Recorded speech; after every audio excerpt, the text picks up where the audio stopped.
आज मैं बताऊंगा कि कैसे हमारे भारतीय जवानों ने अपनी खराब इंजन वाली जहाज लेकर अमेरिका में निर्मित उस समय की सबसे पावरफुल पनडुब्बी आईएनएस गाजी को मार दिया था।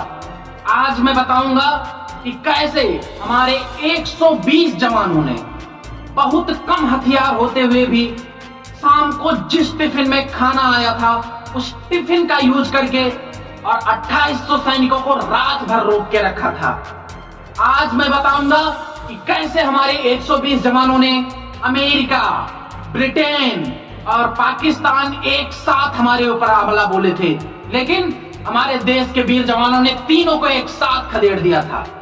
आज हम बताएंगे कि कैसे हमारे इंडिया में पाकिस्तान के 93,000 सैनिक एक साथ घुटने टेके थे, अपना बेल्ट, अपना स्टार उतार कर और हमारे सामने धूल चाट ली थी उन्होंने। और Guinness book of world record में नाम दर्ज है कि एक साथ 93,000 सैनिकों ने इंडिया के सामने घुटने टेके थे। तो इसलिए इस वीडियो को पूरा देखिएगा, और इस वीडियो को पूरा अगर आप देख लेते हैं तो कोई पाकिस्तानी माई का लाल नहीं है जो आपसे आंख मिलाकर बात कर सके। इसलिए इत्मीनान से कहीं बैठ जाइए और फुल मूवी वाला मजा लीजिए, क्योंकि वृत्त का छोटा भाग टुकड़ा नहीं बेटा, चांप होता है। और तुम झंडे पे चांद छाप के बहुत खुश रहते हो ना, यहाँ जब मूड में आ जाता है तो पृथ्वी से चांद तक वाक होता है। सन 71 में हमने तुम्हारे 93,000 सैनिकों को धूल चटाया था, और फिर भी पाकिस्तान क्या कश्मीर को भी हथियाना नहीं चाहा। जानते हो क्यों? क्योंकि बेटा बेटा और बाप बाप होता है। इंडियन व्यूअर्स, अब आप ध्यान से देखिए क्या है पाकिस्तान की औकात और क्या है भारत की औकात। ये उस समय की बात है जब हमारे देश का विभाजन हुआ था। उस समय पाकिस्तान दो जगहों पर था। एक पश्चिमी पाकिस्तान था जो आज भी 3 फुट के चाइना वालों के सामने मुजरा करके अपना जीवन यापन करता है, और एक पूर्वी पाकिस्तान था जो भारत की गोद में बैठकर अपना जीवन यापन कर रहा था। लेकिन 3 फुट के, मात्र 3 फुट के चाइनीजों के सामने नाचकर मुजरा करने वाले पश्चिमी पाकिस्तान पूर्वी पाकिस्तानियों को गाली देता था, बहुत प्रताड़ित करता था, बहुत अपशब्द बोलता था, और कोई सुरक्षा, कोई सहायता नहीं देता था, जबकि दोनों एक देश थे।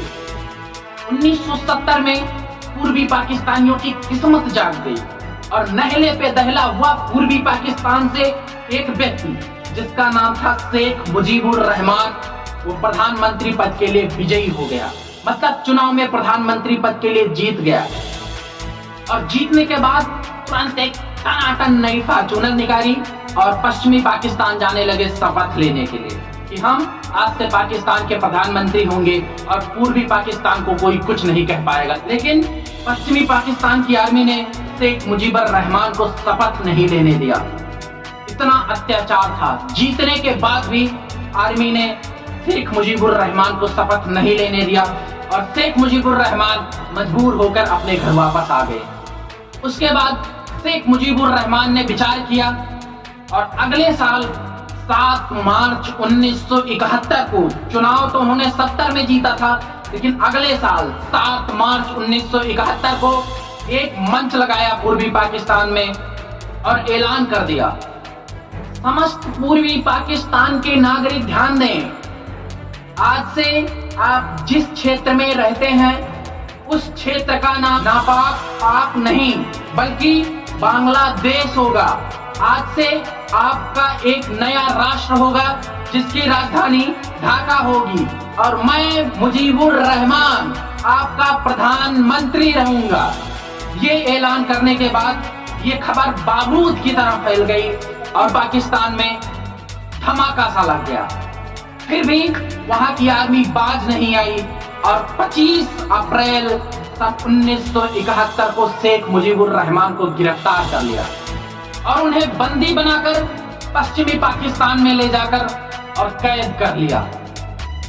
इसके बाद पूर्वी पाकिस्तान में ज्वाला सा उठा, और कुछ युवाओं ने एक मुक्ति वाहिनी नाम का संगठन बनाया और शेख मुजीबुर रहमान के गिरफ्तारी के विरोध में उतर गए। लेकिन पश्चिमी पाकिस्तान की आर्मी ने इतनी क्रूरता के साथ पूर्वी पाकिस्तान के लोगों के साथ बर्ताव किया ना कि एक साथ 30 लाख लोगों को सीधा कटवा दिया। उसके बाद 4 लाख लड़कियों का बलात्कार कर दिया। इसे देख सभी युवा उत्साहित हो गए, लेकिन मजबूरी थी कि वो अनट्रेन्ड थे, उनके पास हथियार नहीं था और पश्चिमी पाकिस्तान की आर्मी उन्हें मारने लगी।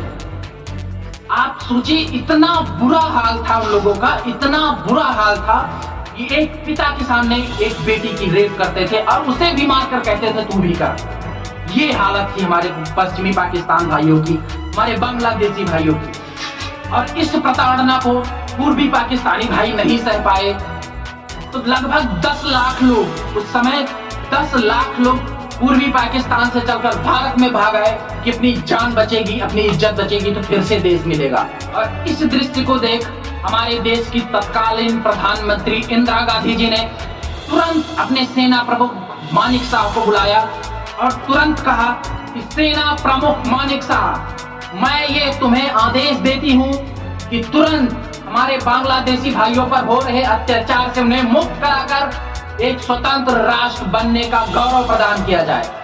लेकिन इसे सुन हमारे सेना प्रमुख मानिक साहब ने तुरंत मना कर दिया।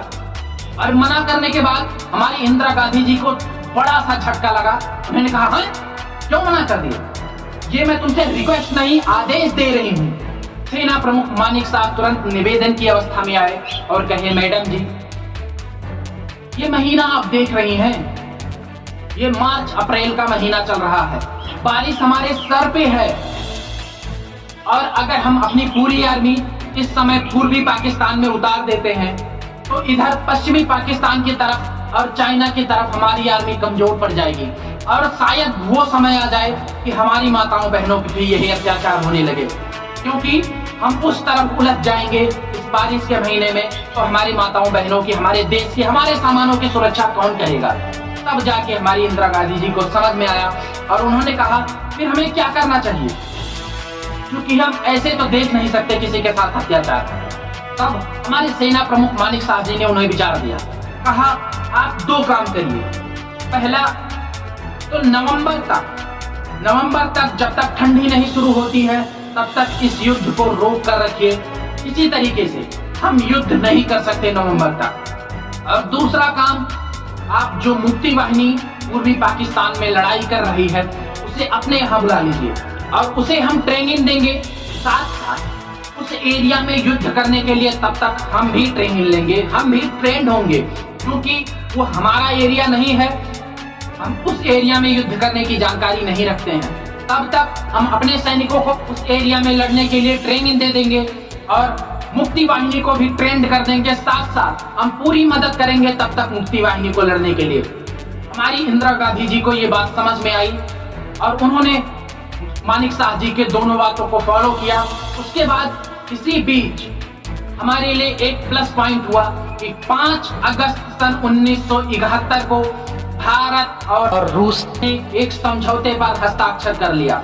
वो समझौता क्या था? अगर कोई कीड़ा मकोड़ा एक दूसरे पे हमला करता है तो हम एक दूसरे पे ना समझकर अपने छाती पे लेकर उस कीड़े मकोड़े की मूड़ी मींज देंगे।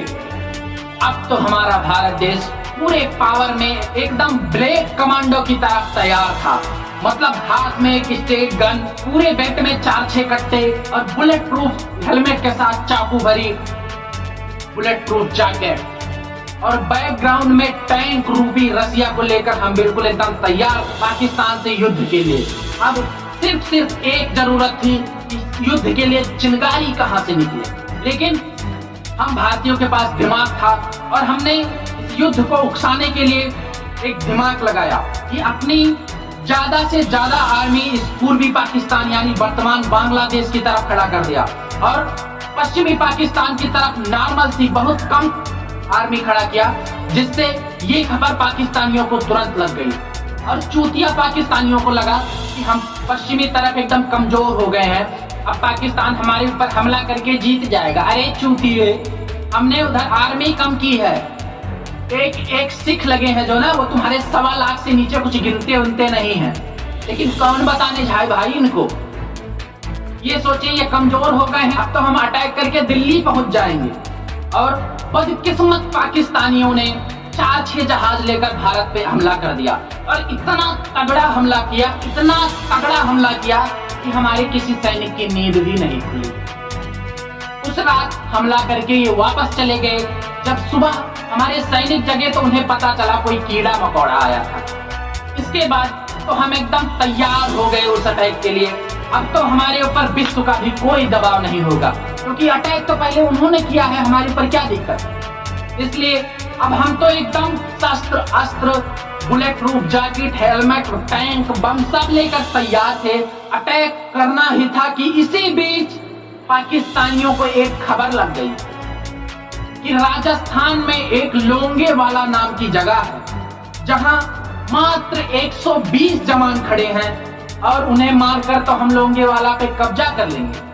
अरे बात है, इतने होशियार हैं वो लोग कि ऐसा जासूस लगा के रखे थे जिसने बिल्कुल सही सही बता दिया कि 120 जवान सच में हैं और उनके पास हथियार भी पर्याप्त नहीं है। लेकिन ये नहीं बता पाया उनका जासूस कि 120 बुढ़े 1.25 लाख के बराबर हैं। वहां हमारे सिख भाई खड़े हैं जो 1.25 लाख से नीचे उनकी गिनती ही नहीं शुरू होती। और 3 दिसंबर की रात को पाकिस्तान के ब्रिगेडियर तारिक मीर की सैन्य अध्यक्षता में हजारों की संख्या में पाकिस्तानी सैनिक लोंगेवाला पर कब्जा करने के लिए चल दिए। बिल्कुल टैंक, बम सब कुछ लेके, जो उनके पास था सब कुछ लेके अटैक करने के लिए चल दिए। और यहाँ लोंगेवाला में हमारे पास मात्र 120 सैनिक थे। और ये खबर इंडियंस को लगी तो उन्होंने अपने 120 जवानों से, जिसके हेड उस समय कुलदीप सिंह चांदपुरी जी थे, और उनसे कहा गया सरदार जी आप वापस आ जाइए, वो लोग हजारों की संख्या में हैं और रात में हमारी एयरफोर्स आपकी सहायता नहीं कर सकती, क्योंकि उस समय एक हंटर नाम की जहाज होती थी जो रात को उड़ान नहीं भर सकती थी। और थल सेना का वहां पहुंचना रातों रात नामुमकिन था, क्योंकि अधिक से अधिक थल सेना हमारे पूर्वी पाकिस्तान की तरफ आ चुकी थी। और कुलदीप सिंह चांदपुरी जी से कहा गया कि सरदार जी आप वापस आ जाइए, आप पीछे आ जाइए, सुबह तो हमारी एयरफोर्स जाएगी और उन कमीनों को मार के वहीं खत्म करके आपको आपके स्थान प्रदान कर देगी। लेकिन भाई वो तो सिख, 8 फुटा सिख, वो कहाँ पीछे हटने वाले हैं। और उन्होंने कहा कि चिड़िया नू में बाज कहावा, गीदड़ नू में शेर बनावा, और 1.25 लाख में एक लड़ावा, तब कुलदीप सिंह चांदपुरी नाम रखावा।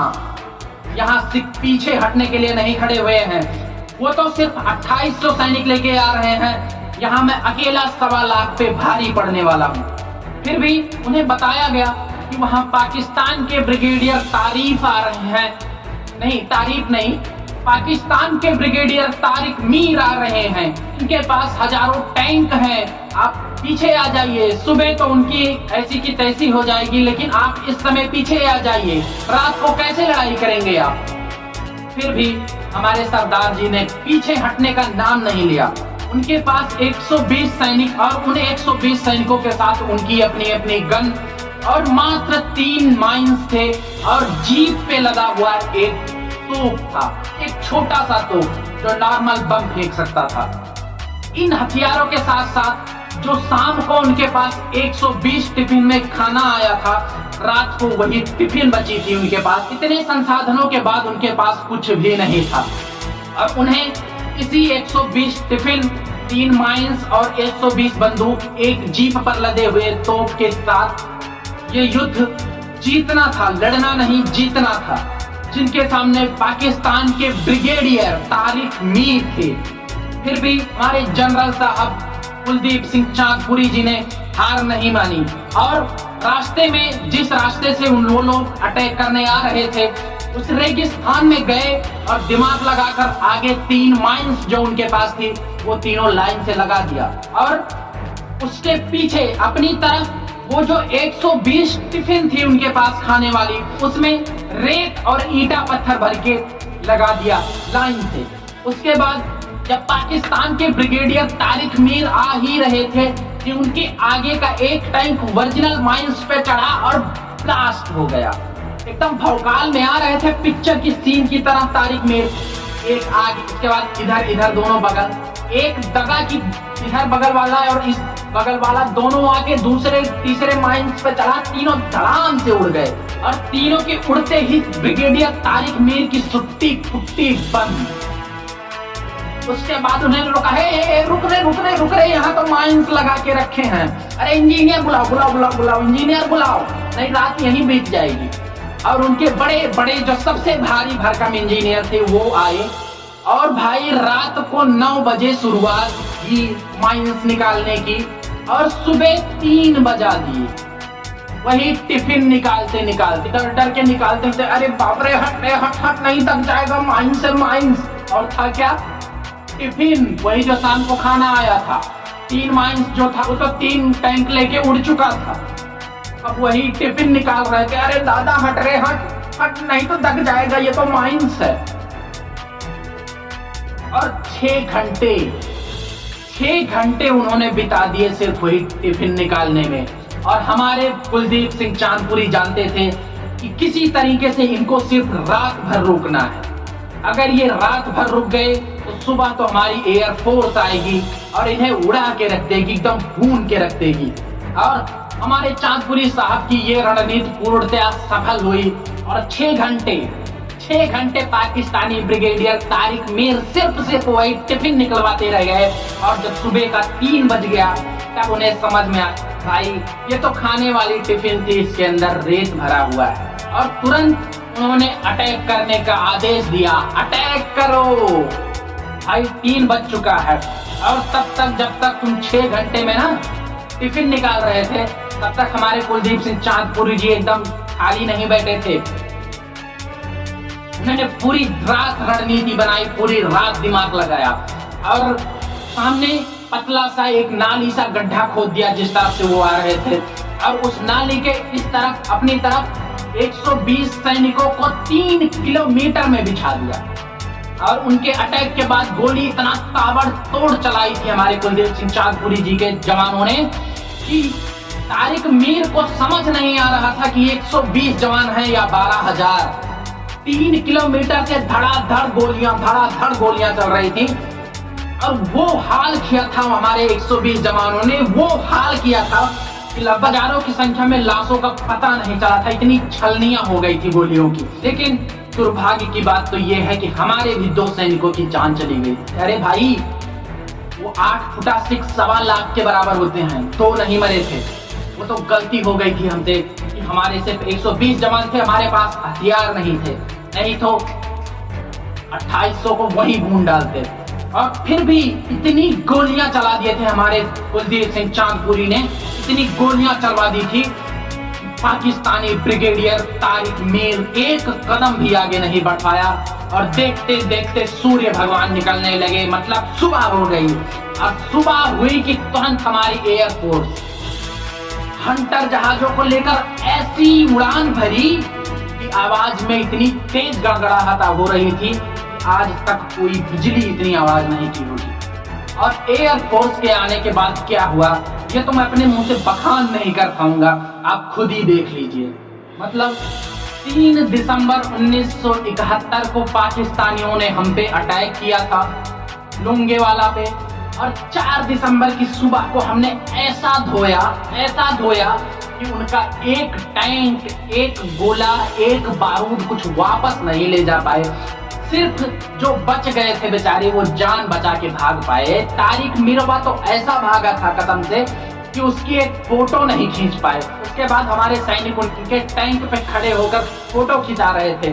सेल्फी तो थी नहीं उस टाइम, तो खड़े होके खींच खूब फोटो खिंचाए। और उनका टैंक लाके अपने म्यूजियम में अभी भी रखा हुआ है। लेकिन अभी भी खत्म नहीं हुआ है युद्ध, अभी तो ये नॉर्मल सा था। अभी तो थल सेना में 120 जवान और 2-4 हंटर जहाजें हमारी आई थी। अभी तो हमारी नेवी के हाथ की खुजलाहट मिटी ही नहीं। 5 दिसंबर को हमारी नेवी की खुजलाहट तो और बढ़ गई भाई। 120 ही जवान सही, लेकिन थल सेना वाले भी अपनी खुजली मिटा लिए, वायुसेना वाले भी अपनी खुजली मिटा लिए। हम ही ऐसे बैठे हैं सालों से खुजली करते 24 साल हो गया है हमें आजाद हुए, हम भी मारेंगे। और हमारी नेवी ने अपने जहाजों को रवाना कर दिया और सीधा पाकिस्तान के कराची पोर्ट पे घुसकर ऐसा मारा कि पूरा कराची बंदरगाह ही ध्वस्त हो गया। जहां कहीं एक भी पाकिस्तानी जहाज देखते थे, कन्फर्म हो जाए बस ये पाकिस्तानी जहाज है। कसम से बारी बारी सब अपनी बारी लगा लेते, पट्टीदारी करते थे, तू मारा मैं क्यों नहीं मारूंगा। सब एक एक बम मारते थे, मतलब उसका बुजड़ा नहीं मिलता था, ऐसा मारते थे ये लोग। और पाकिस्तानी हाथ जोड़ते रह गए, भैया कितना मारोगे महाराज, एक गलती की सजा कितनी बार दोगे। और हमारी नेवी जब नहीं मानी, उसे कुछ दिख ही नहीं रहा था। एक बार हाथ साफ करने का समय मिला था, भाई सारा जवान पट्टा वो कहाँ मानने वाला। एक बार हाथ साफ करने की बारी मिली है तो तुम्हारी बात मान जाए। आदेश मिला है इंडिया से कि जाओ मार लो पाकिस्तानियों को, तो तुम्हारी बात थोड़ी ना मानेगा। ऐसा मारा था कसम से कि सारे लोग रिक्वेस्ट करने के बाद फिर से ग्वादर बंदरगाह पे भाग गए। कराची पोर्ट एकदम ध्वस्त कर दिया।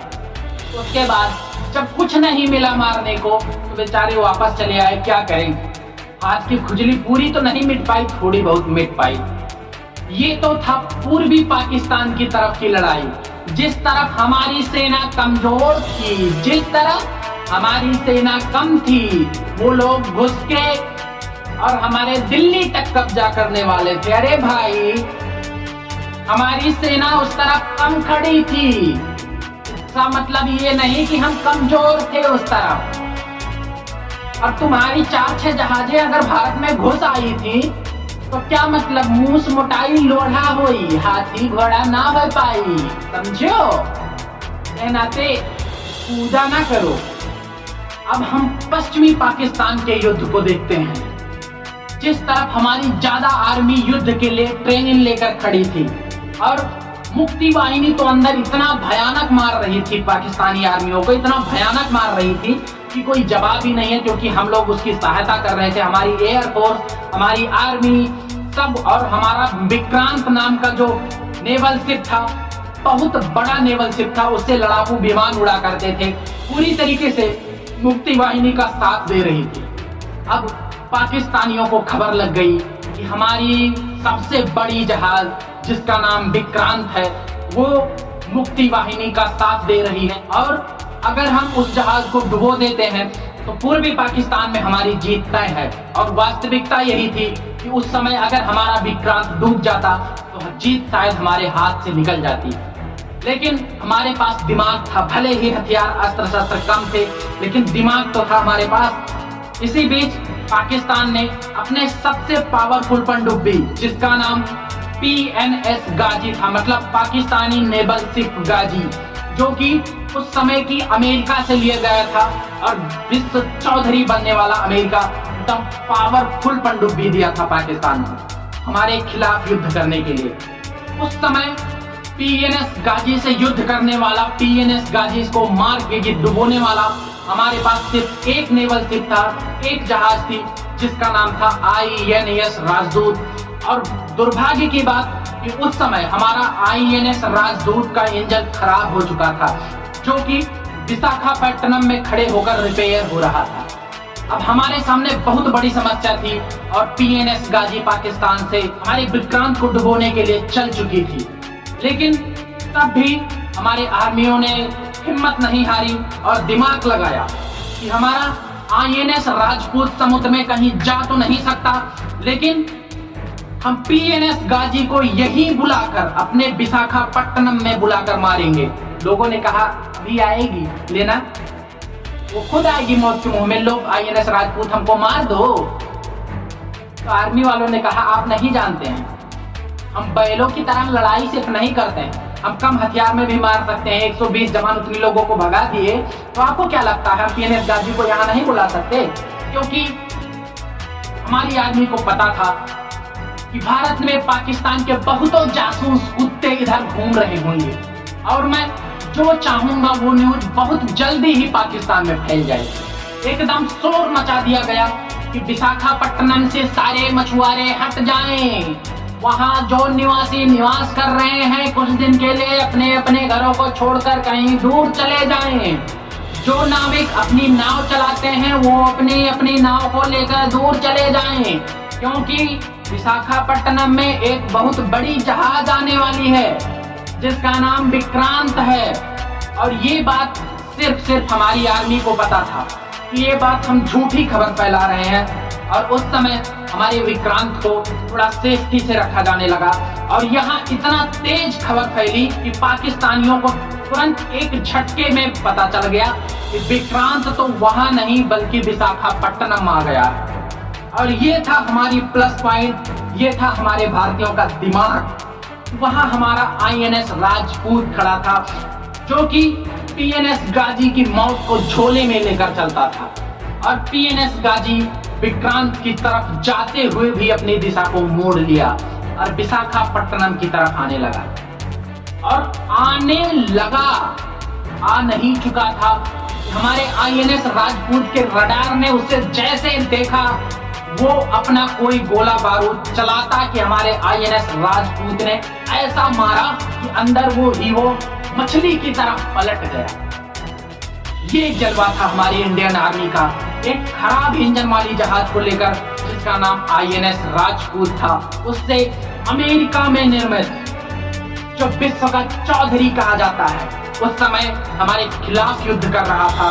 विश्व के चौधरी द्वारा निर्मित सबसे बड़े सबसे विकसित देश द्वारा निर्मित PNS गाजी को चुटकी में ध्वस्त कर दिया। ये थी हमारे भारतीयों की ताकत। और तू आज भी पांच नहीं आता ना, हम अपना बेटा समझकर तुझे छोड़ते हैं। जिस दिन अपने आप पे आ गए उस दिन पूरा पाकिस्तान ध्वस्त कर देंगे। इंडियन व्यूअर्स, और देखिए अभी तो सिर्फ पाकिस्तान से युद्ध हुआ है, अब बीच में अमेरिका भी आएगा क्योंकि हमने उसके द्वारा निर्मित PNS गाजी को मार दिया, डुबो दिया है।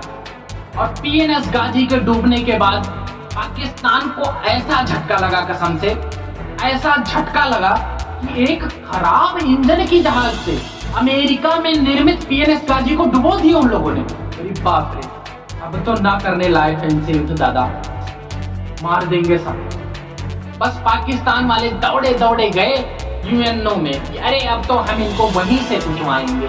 जैसे छोटे बच्चे दौड़ के टीचर के पास जाते हैं कि हमको मारे, हम सबसे कह देंगे, वैसे ये दौड़े दौड़े UNO में चले गए। लेकिन हमारा उस समय का भाई रूस तो हमारे साथ खड़ा था, उसने वीटो लगा दिया। ये वीटो क्या होता है किसी और वीडियो में चर्चा करेंगे। बस आप ये जान लीजिए कि कोई भी प्रस्ताव रद्द कर दिया जाता है, सिर्फ 5 देश वीटो लगा सकते हैं। अगर वीटो कोई भी देश लगा तो कोई भी प्रस्ताव UNO में रद्द कर दिया जाता है। बस हमारे रशिया ने वीटो लगा दिया और पाकिस्तान की आखिरी उम्मीद भी वहीं टूट गई। इसके बाद पाकिस्तानियों ने सोचा अब अमेरिका ही एक सहारा है, चलते हैं उसी को चढ़ाते हैं पेड़ पे, और वो लोग नीचे से काटने के लिए तो इंडियन है ही, अब अमेरिका को भेजते हैं। और दौड़े दौड़े गए और कहा महाराज आपके द्वारा निर्मित PNS गाजी को भारतीयों ने मार दिया है, अब हम क्या करें बताइए। आपने हमें कैसी पनडुब्बी दे दी थी कि 24 साल मात्र हुए जिस भारत को आजाद हुए, उसने भी एक खराब इंजन वाली जहाज से आपके PNS गाजी को मारकर गिरा दिया है।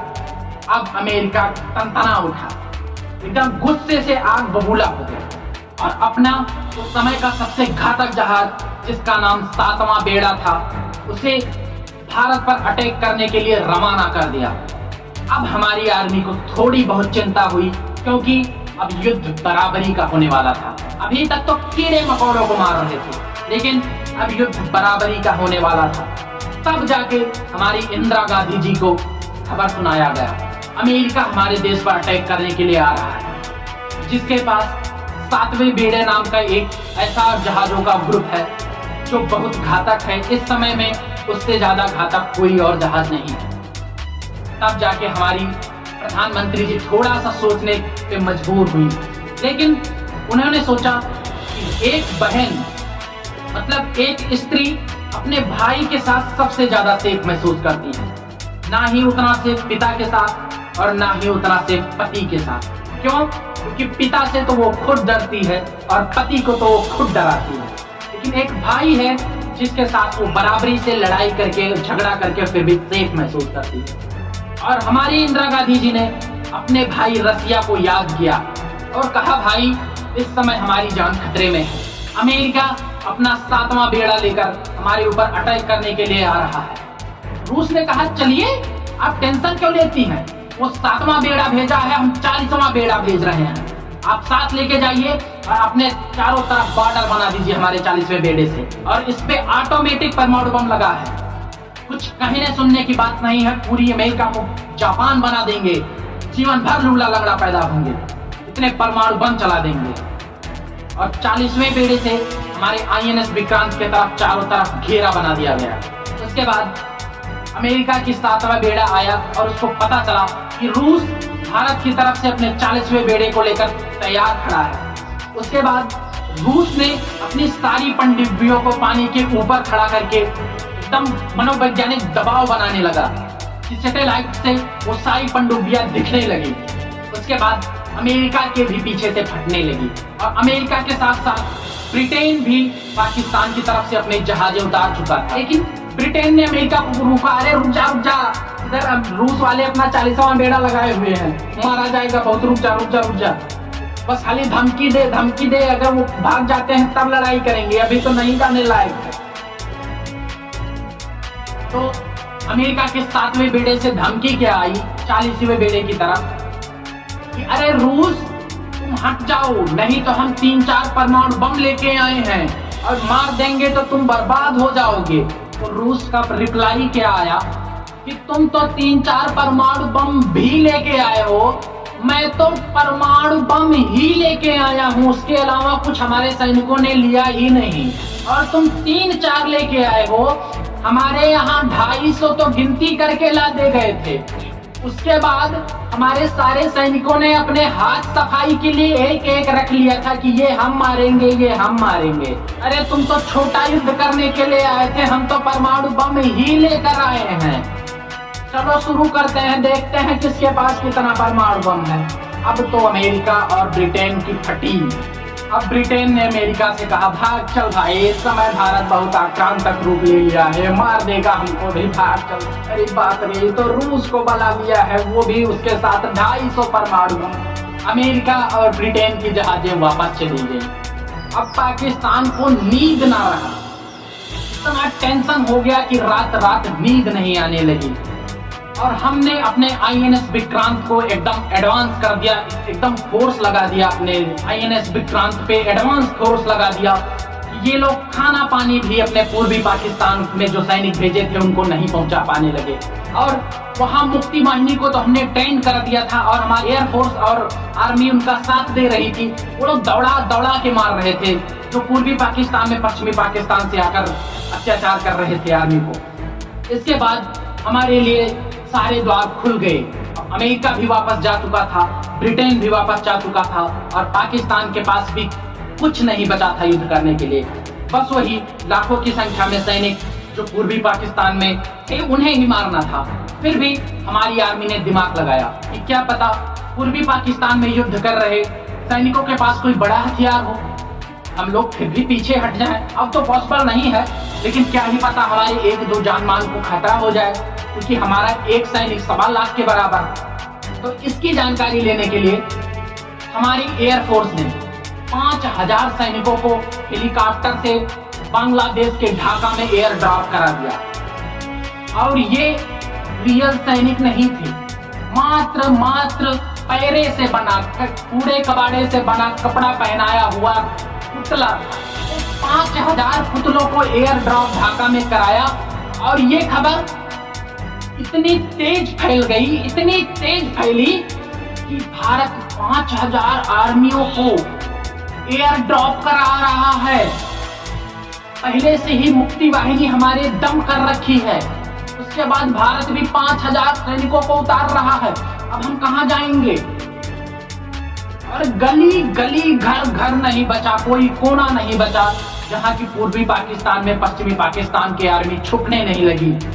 क्योंकि ये ओरिजिनल आर्मी नहीं थे, ये तो हमने सिर्फ पुतला उतारा था।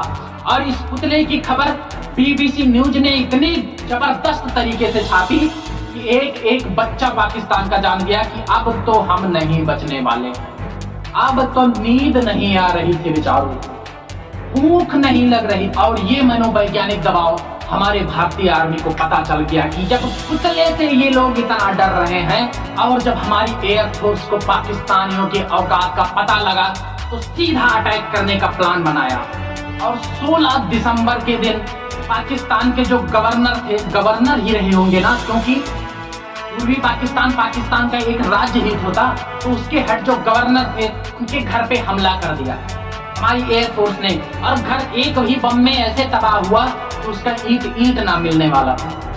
और डर देखिए, डर, इसी डर से वहां के गवर्नर जो थे उन्होंने अपने पद से त्याग पत्र दे दिया कि भाई जान बचेगी तो बहुत बार नौकरी मिलेगी, अब हम गवर्नर ना रहने वाले।